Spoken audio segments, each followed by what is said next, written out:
I'm Cody Castona here with Ethan Andres with this game called Claim at the Media Arts and Game Development Expo 2015. Now, could you tell us a little bit about your game? Uh, well, it's basically a capture the hill game with flags. So it can be confusing with the flags, but it's basically a game where a bunch of people in one map on one hill try to rush to the middle and basically claim the land as their own. They pick up the flag and they stick it into the ground. And but if somebody else hits them with their own flag, it stops them from claiming, and it ends up being this mass chaos of people just trying to weasel their way into capturing the top of the hill. So you built this in Unity, it looks like, right? Yes, it started with 4 for a prototype like half a year ago, and then I haven't touched it since like 2 weeks ago. So how long in development then? Like 2 weeks. 2 weeks in development?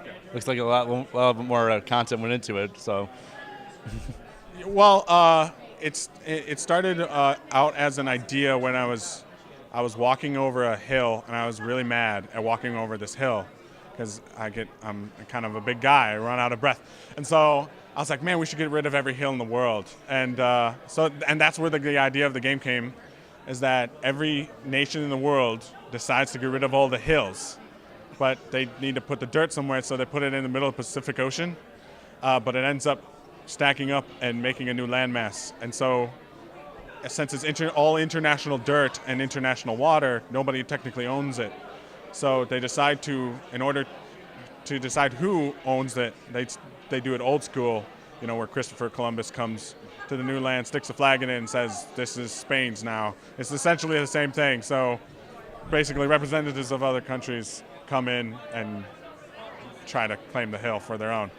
But that was an idea a long time ago.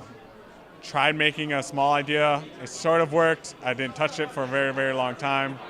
In the last 2 weeks, I picked it up again and worked on it really hard to make it workable for this expo. Well, it seems to be working because a lot of people are playing it, especially with the 4-player in there. Yeah. So was it always going to be 4-player multiplayer? It's actually going to be 8. It's technically supposed to be for computer, and then 8 players will run in. It'll be a little bit bigger of a map than it is now, but I also like the idea of having a Xbox port for it that's being a 4-player split screen capable. So I like both of those ideas, but originally it's supposed to be like 8 people. The idea is it's just a massive group of people trying to claim this thing. Yep. So it looks amazing right now, but unfortunately we have to cut it here. Thanks for tuning in. We'll have more content on the website very soon.